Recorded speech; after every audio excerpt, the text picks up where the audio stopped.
Okay, this is a brief outline of white privilege, unpacking the Invisible Knapsack by Peggy McIntosh.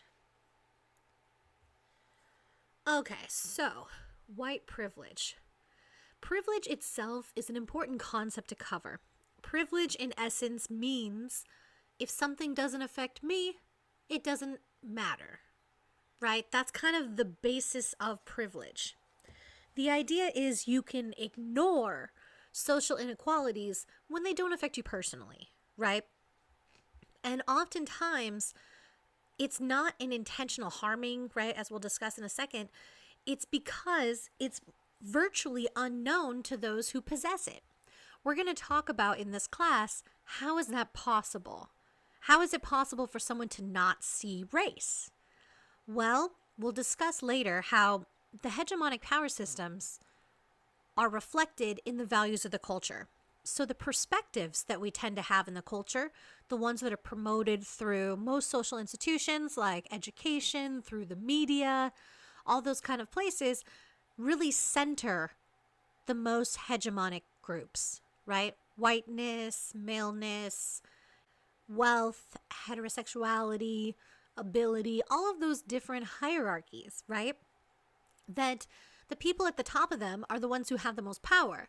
So oftentimes they get to shape the narratives in the culture when it comes to who has value and what perspectives we then have about the world, right? So when she says it's unknown to those who possess it, remember, Peggy McIntosh wrote this article in the 1980s. So she was trying to bring attention to the experiences of white privilege from her perspective, specifically a white woman's perspective.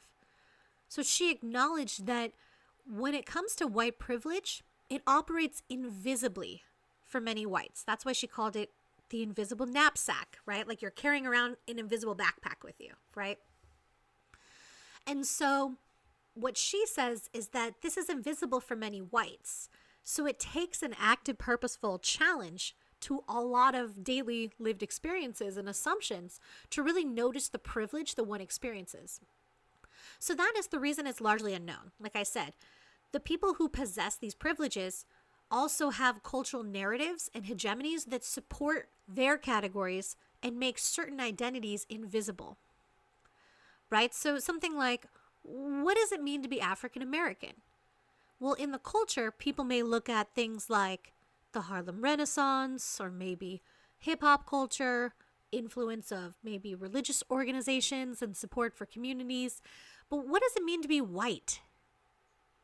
Right? What is white food? We know what Latin food is, what Asian food is, etc. But it's much harder for people to explain what whiteness is. Why? Because it's ignored.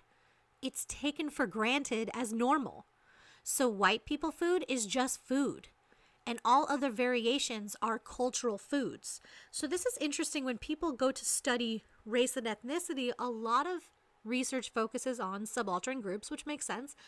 But at the same time, when people interview white people about their racial identities, oftentimes they fail to be able to explain what that is. Oftentimes what they explain as whiteness is just Americanism. So it's an interesting idea. When you're the default, when you're the norm, you really don't challenge or question the way that other things are framed. And so, as we'll talk about later, connecting white privilege to other forms of privilege, we all have certain privileges and certain disadvantages, depending on the social hierarchies that we're a part of. So it's important to really think about, how we ourselves need to be reflective and really examine the ways in which our social locations sometimes give us power, authority, credibility, and really opportunities over other groups because of things like social narratives about racism or social narratives of sexism or any of these other identities that we're going to be discussing throughout. So again, it's often unknown to those who possess it, but it's also not an intentional harming of people of color. So this is where that white fragility comes in, right? Where many people that are white get very defensive when they hear white privilege because they misunderstand the meaning of privilege. It's not that you're a VIP and everything is super easy. right? There are plenty of white people who face issues of oppression related to other intersectional identities, such as being poor, right? Being disabled, being female, being homosexual, right? It's not just that identity, right? All of our identities are interlocking. So you may not be privileged in, wealth, but because you're white, you don't have to deal with the additional burdens of race and ethnicity. You don't have to deal with those additional barriers to opportunities, to credibility, to good life expectations. So, again, white privilege doesn't mean there's a red carpet rolled out and life is super easy. It just means that race isn't what's making it more difficult as it is for others. So that's why I included this image on the slide here, right? This idea, oh, you're running a race, what's the matter? It's the same distance, right? But when you look at how the odds are stacked against one person, there's a couple hurdles this guy on the left has to get over, but the woman on the right has to go through so many more challenging hurdles. And that's the reality of a system that has these inequalities already therein. So we're born into a stratified society. So we have to understand that if we're going to be able to ever change or make the society better and thrive for many people. So this kind of white fragility, backlash, but I didn't get everything and everything hasn't been handed to me, is a sensitive reaction to a valid question of privilege. And that privilege is something that we can't just acknowledge and then it goes away. It has to be something that we constantly think about, how people see us, how people treat us, and if anything, use that privilege for good.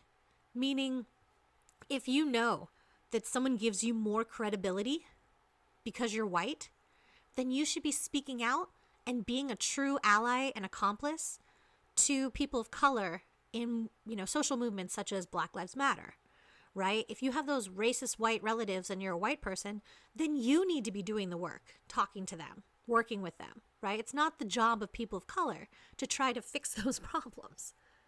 But again, when we have this privilege, when we have the ability to ignore certain issues, it often frames our worldview. So it's important that we really have to, again, this is not a one-step thing like, well, I reflected and now I'm done. I have privilege, the end. It's literally an ongoing life process. And so the reason Peggy wrote this, she was really trying to examine her own personal lived experiences of, white privilege. And she did it by framing it in her own whiteness to try to, again, use her privilege for good. Meaning people are more likely to listen to a white person talk about race. Actually, I have a colleague of mine.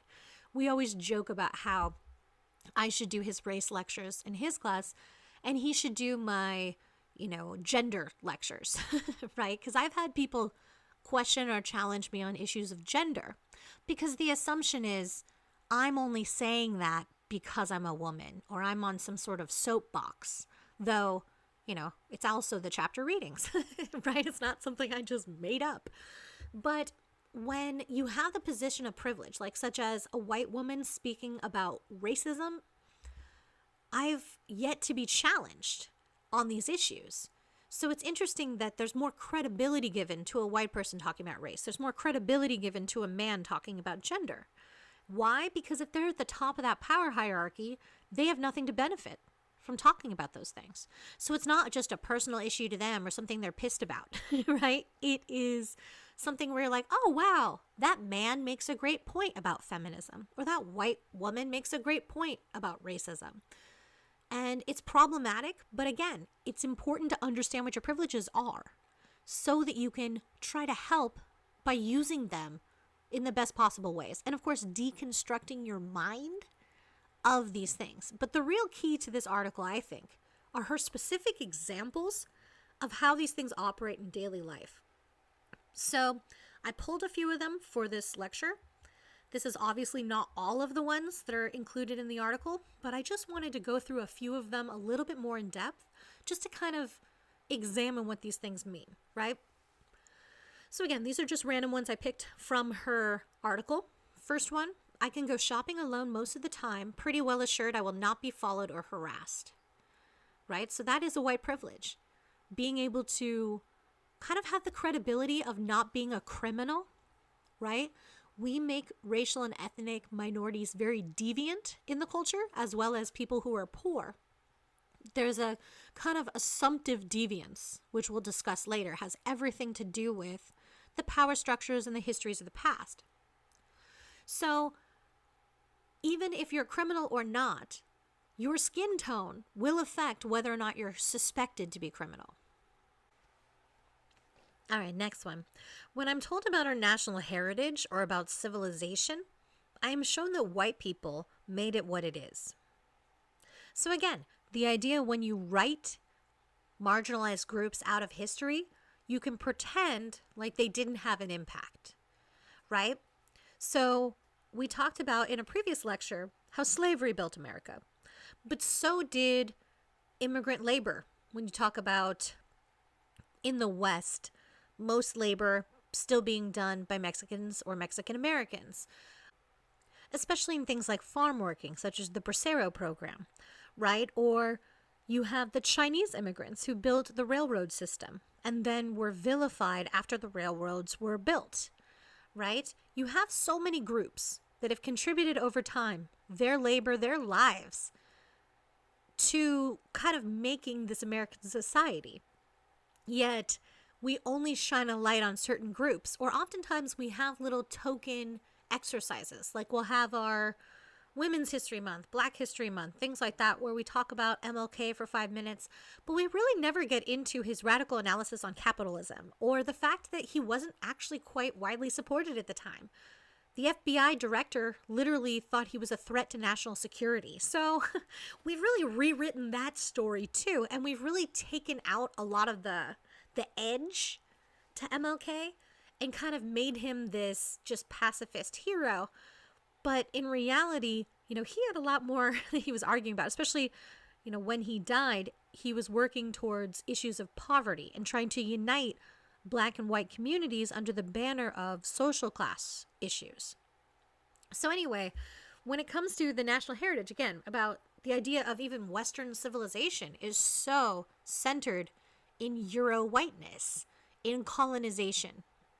And as a result of that, we really miss the actual complexity of society that built society as it is today, right? And so as a result, it can also be very alienating for some people when you're basically never reflected in the material in the history books, right?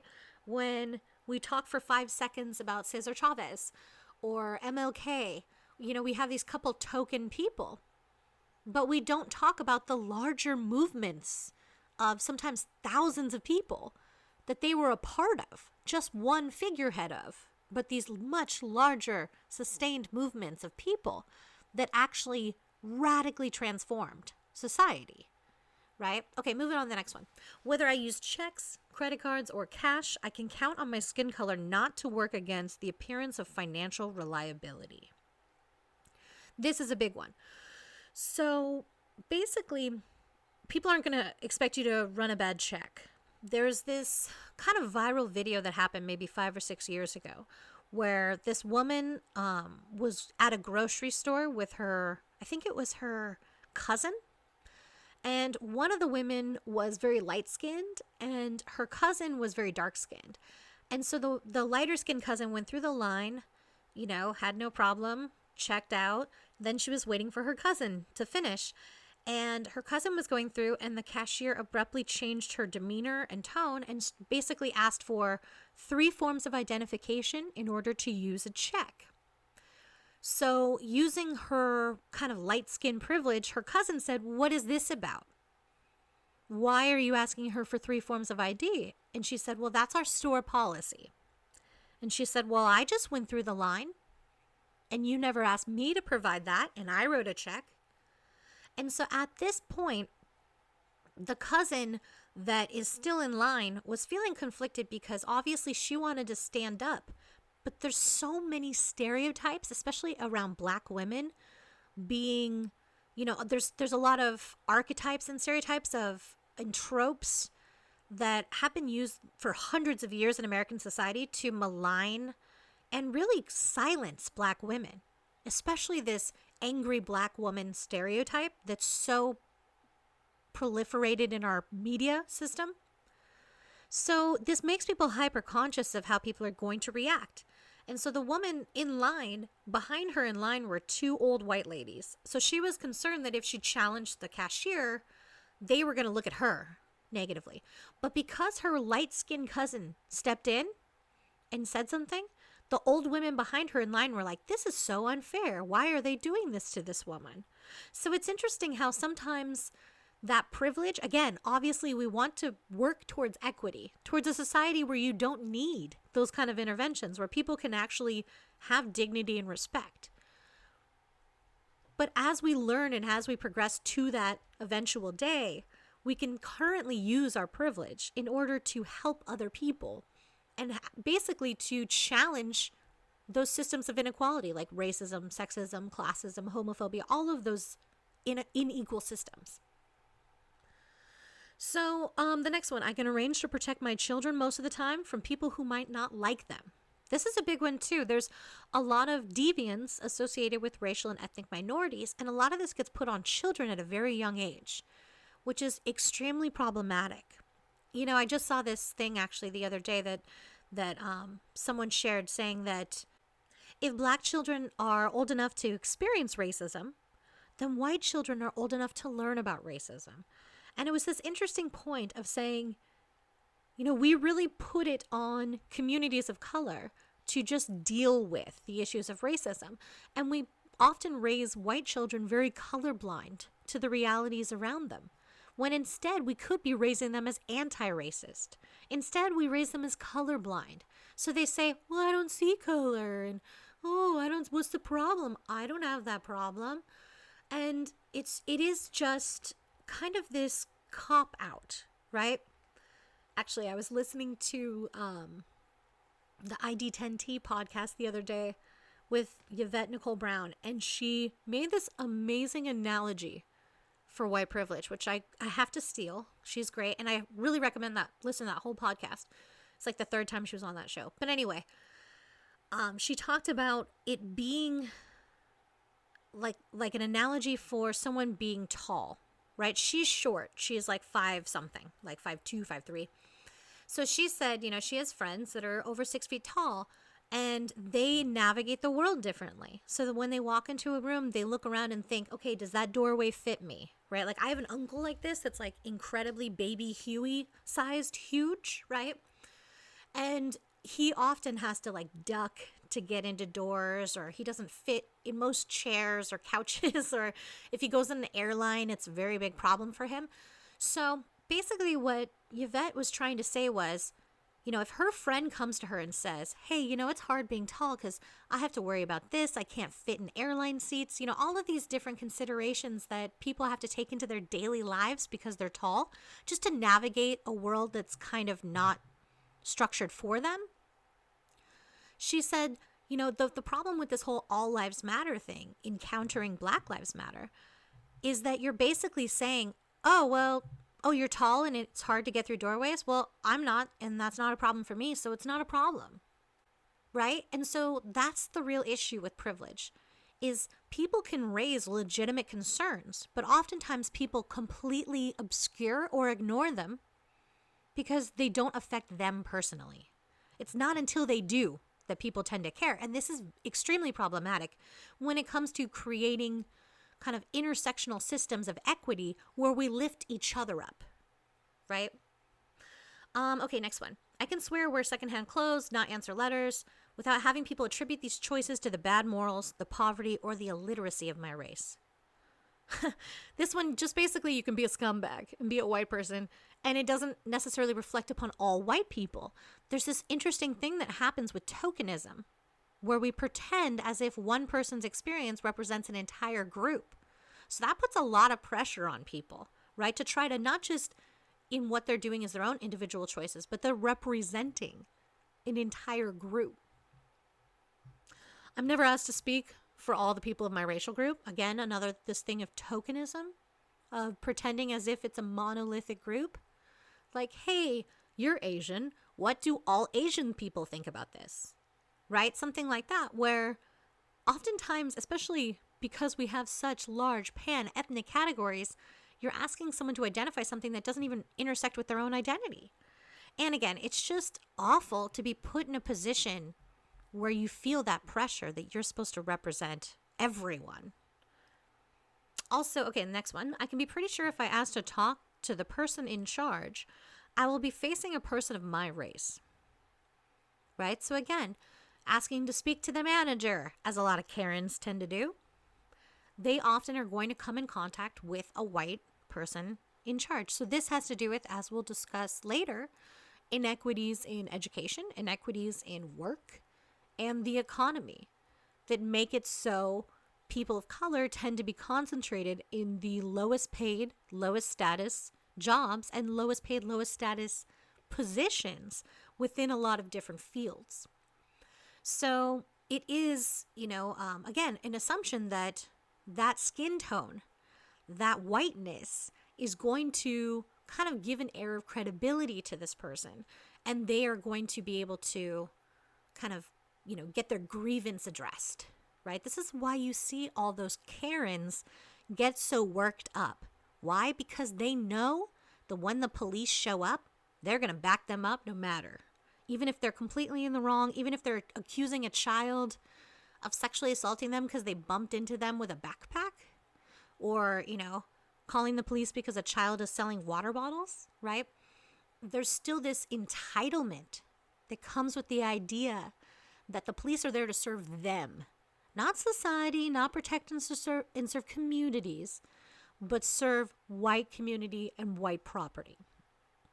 Okay, last one I'm going to cover this thing. And again, this is only a few from the overall article, but this is the one that always stuck with me the most.